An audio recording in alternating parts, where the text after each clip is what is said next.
लेके आ चुका हूँ वीडियो देखने के लिए भाई यार सुशांत भाई ठीक है मैं फिर से लेके आ चुका हूँ वीडियो। तो भाई मेरे हम फाइनली गाइस वीडियो अच्छा लगे तो भाई जल्दी फॉलो कर देना, ठीक है जल्दी फॉलो कर देना भाई, फॉलो करने इतना ज़्यादा फॉलो करना भाई यार। वो जो लोग जो गलत काम किया ना इसलिए उसको भाई यार क्या सजा मिलेगा तुम लोग अच्छे से देखो, ठीक है। लड़की के साथ ऐसा हाल किया उसका भाई यार, प्लीज़ अच्छे फाइनली गाइस मेरा वीडियो अच्छा लगे भाई यार लाइक शेयर फॉलो जल्दी जल्दी ठीक है कर देना, ठीक है। सो गाइस चलो भाई यार वीडियो स्टार्ट कर देता हूँ, ठीक है। মৌমিতার পুরো শরীরে 113টা কামড়ের দাগ ছিল। চিকিৎসক মৌমিতা দেবনাথকে ধর্ষণের সময় সাহায্য করে তারই দুই নারী সহকর্মী। এমন চাঞ্চল্যকর তথ্যই উঠে এসেছে। শুধু তাই নয়, তাকে যে গণধর্ষণ করা হয়েছে তাও নিশ্চিত করেছেন চিকিৎসকরা। মৌমিতার পুরো শরীরে 113টা কামড়ের দাগ ছিল। 150 গ্রামের মতো শুক্রাণু পাওয়া যায় তার দেহে।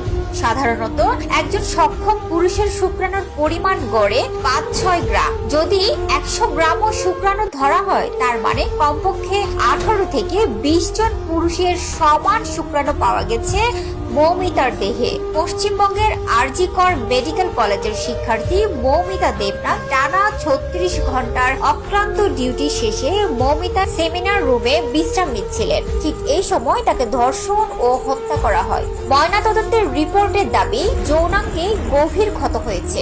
এন্টি মন্টে নামে দেখা গিয়েছে বিপুল পরিমাণ রক্তপাতে হাইমেন ফেটে যায়। গভীর ক্ষতের প্রমাণ মিলেছে। 150 গ্রাম দেহরস টেস্ট ফরেনসিক ল্যাবে পাঠানো হয়েছে পরবর্তী পরীক্ষার জন্য। তরুণী চিকিৎসকের বুকে আঘাত লাগে, শ্বাসরোধ করে দম বন্ধ করা হয়েছে। থাইরয়েডের হাড়ে নির্যাতনের চিহ্ন পাওয়া গিয়েছে।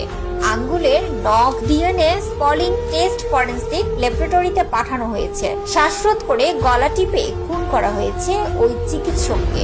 ময়না তদন্ত রিপোর্টে ভয়াবহ তথ্য দেওয়া হয়েছে। নিহতের মাথায় ক্ষত থাকার বিষয়ে বেশ কিছু পিটিশন দেওয়া হয়েছে। তাতে বলা হয়েছে তার দু কানেই ক্ষত আছে। এতে বোঝা যায় প্রচন্ড শক্তি প্রয়োগ করা হয়েছে। নিহতের ঠোঁটে ক্ষত আছে। এতে ইঙ্গিত মেলে যে হামলার সময় তার কণ্ঠরোধ করান বা মুখের ভেতরে কাপড় গুজে দেওয়া হতে পারে। তার কাঁধে কামড়ের দাগ আছে।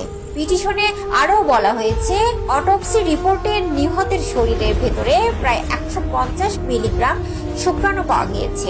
এই পরিমাণ এটাই বলে দেয় যে ধর্ষণের একাধিক ব্যক্তি জড়িত ছিল।